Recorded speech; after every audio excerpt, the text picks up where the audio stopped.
Bonjour à tous, lundi matin nous reprenons le travail et cette fois-ci c'est avec un nouveau collègue et je l'ai donc laissé ouvrir car apparemment après une bonne soufflante de bon matin, il savait mieux le faire et plus rapidement. Je l'ai donc laissé prendre ma pelle pour voir comment il faisait. Et vous allez voir seulement quelques minutes après,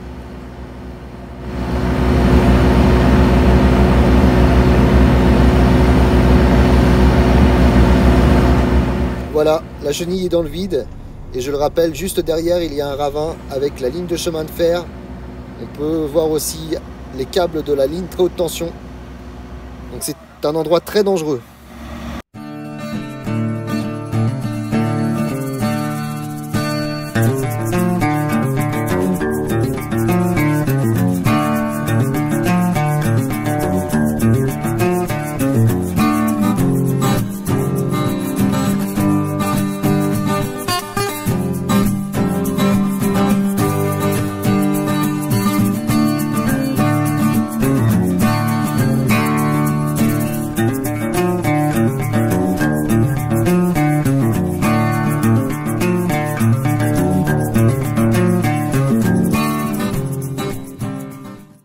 Il faut qu'on foute un plat avec les cailloux et après on balance la terre dessus comme ça. Je sais, hein. Ça va pas. Mais là, sois prudent, hein, parce que t'es pas loin de... J'essaye d'avancer là, contre le truc là et après on va voir.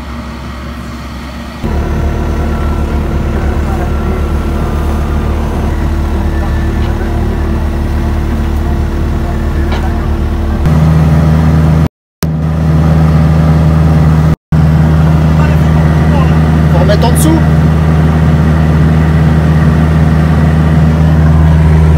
Donc voilà, la chenille est toujours dans le vide. Le collègue savait mieux, faire plus vite et mieux que moi. Bah voilà, au bout de quelques minutes, il s'est mis dans une situation qu'il n'arrive pas à sortir. Donc je vais l'aider. On va remblayer un peu au niveau de la chenille là, puis il devrait réussir à sortir. Métier de conducteur de pelle, faut pas faire n'importe quoi, faut pas aller trop vite. Sinon, en fin de compte, bah voilà, là on gagne pas du temps, on en perd, parce qu'il va falloir le sortir de là avant de reprendre à refaire la piste. Voilà. Donc là, on essaie de sortir la pelle. J'ai remis un peu de terre en dessous, mais c'est pas gagné. S'il n'arrive pas à forcer avec le bras, il va pas y arriver. Hein. Faut qu'il force avec le bras.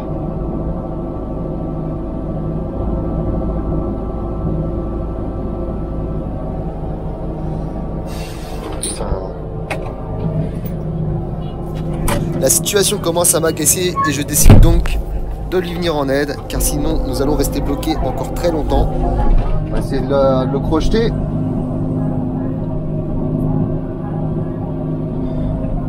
Opération pas évidente. On va essayer de faire ça sans abîmer. Voilà, allez viens.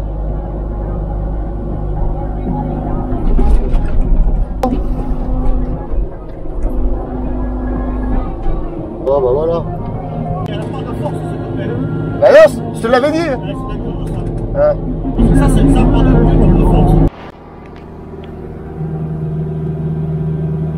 Voilà, on essaie de ranger les cailloux. Des gros cailloux pour faire un soubassement. On aurait dû faire ça dès le départ. Ça lui aurait évité d'avoir la chenille dans le vide. Bon, il a voulu aller un peu trop vite, ça arrive. Mais là ça va aller mieux. On va mettre les cailloux soubassement et puis après on pourra passer. Après une bonne frayeur, il n'ira finalement pas plus vite.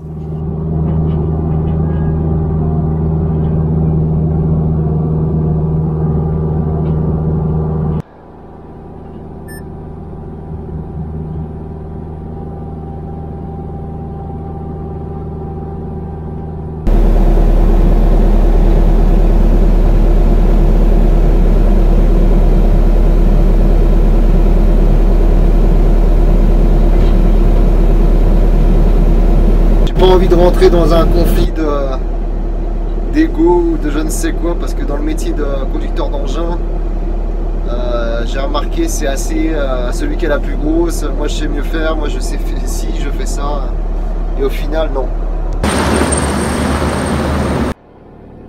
Donc voilà, là c'est pas évident, faut qu'on fasse le coude et qu'on passe par là pour arriver là-bas.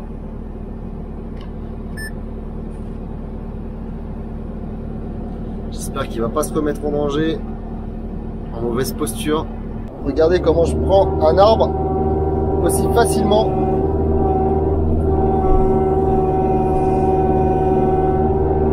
Alors là par contre il va falloir que je recule.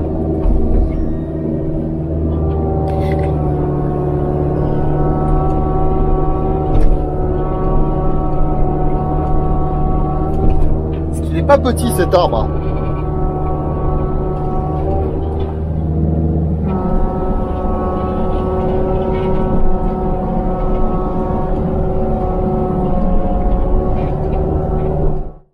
Là, une opération assez délicate. Je dois ramener ce gros tuyau pour pouvoir faire la canalisation de la rivière. Donc là, il faut y aller vraiment doucement. Là, il va avoir un petit peu de mal à monter. C'est la fin de la journée, nous devons repartir.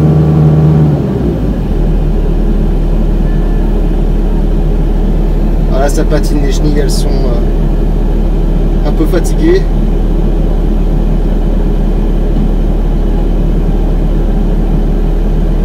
Et puis il a un peu de mal je crois aussi. Faut pas trop faire pencher là, il est que sur l'arrière des chenilles, c'est pas très bon.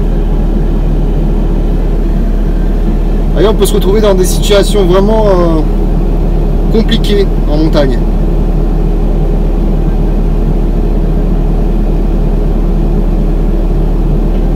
Allez, tire sur le balancier pour te ramener. Parce que là il tire sur la flèche et c'est pas... Ah voilà, ça va y aller.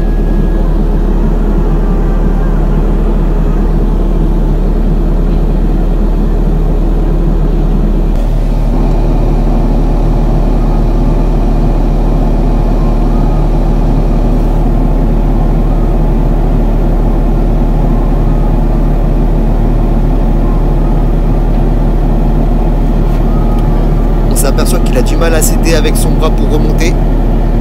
Dans ce genre de cas, il est préférable d'agir sur le balancier et la flèche en même temps pour garder les chenilles à l'horizontale et ainsi garder une bonne accroche sur le terrain.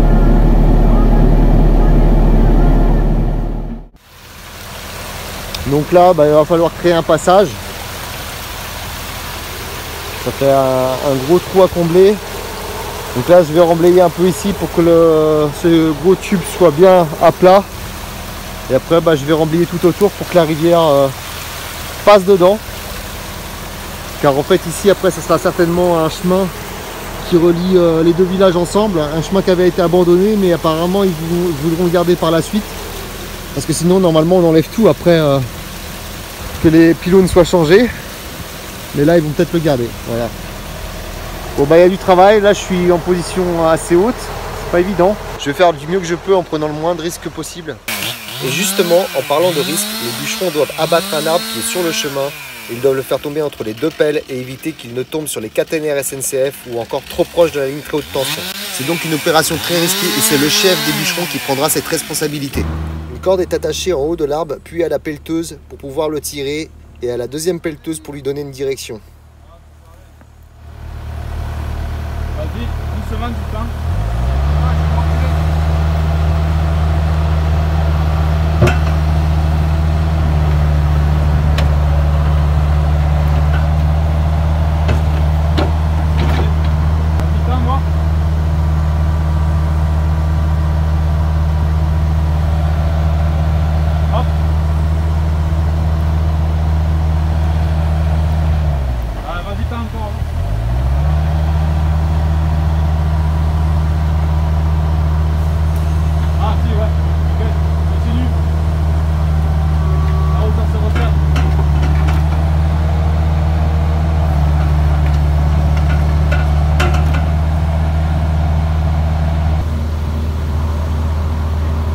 L'arbre il est venu. Allez, c'est bon. Il faudra reprendre toi du coup.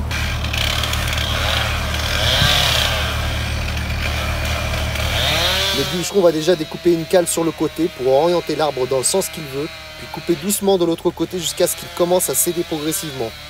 Et c'est à ce moment-là que les pelleteuses vont se mettre en action, l'une pour guider et la deuxième reculer pour tirer l'arbre vers elle.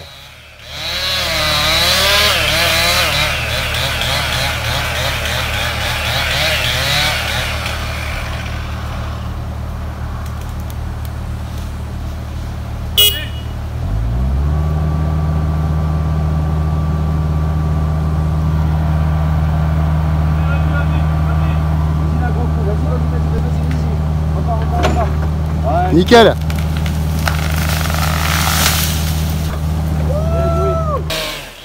Plus qu'à le débiter pour laisser le passage.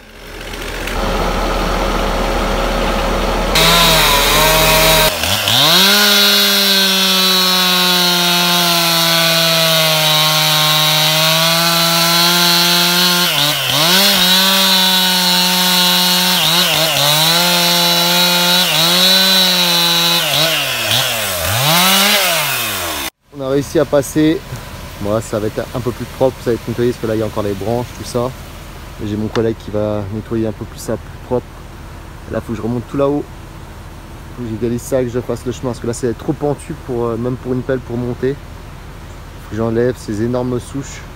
Il ne faut pas avoir trop de problèmes de dos pour faire ce métier. Et voilà, tous les matins, il faut faire ce petit trajet pour se rendre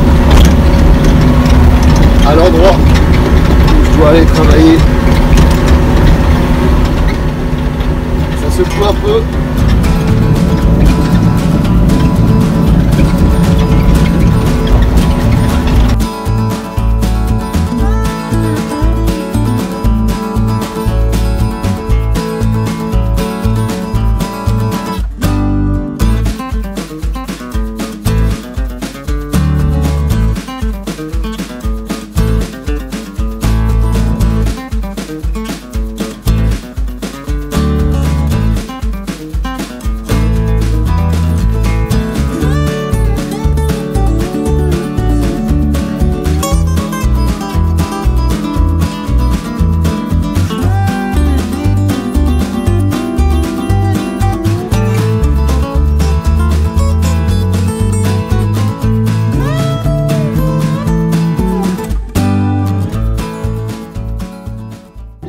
J'arrive dans la forêt, il y a des gros arbres. Vous voyez, quand une petite pelle de 5 tonnes peut porter un arbre avec facilité.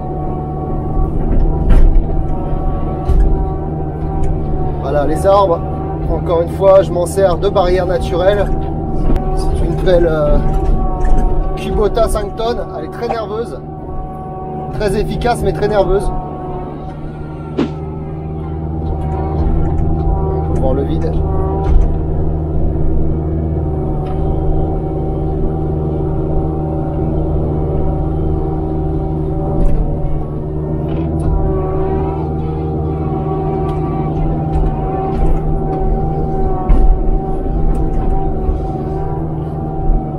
Voilà, j'essaye de ne pas laisser les cailloux sur la piste, des gros comme ça, parce que ça arrive à bloquer les chenilles d'une pelle. Surtout quand il pleut. Quand il y a de la forte pente comme ça, ça nous empêche de monter en fait. Je peux vous dire que quand une pelleteuse patine, commence à glisser dans une descente, bah vous faites pas le fier quoi. Je vais passer en HDR la vidéo, comme ça vous verrez mieux l'extérieur.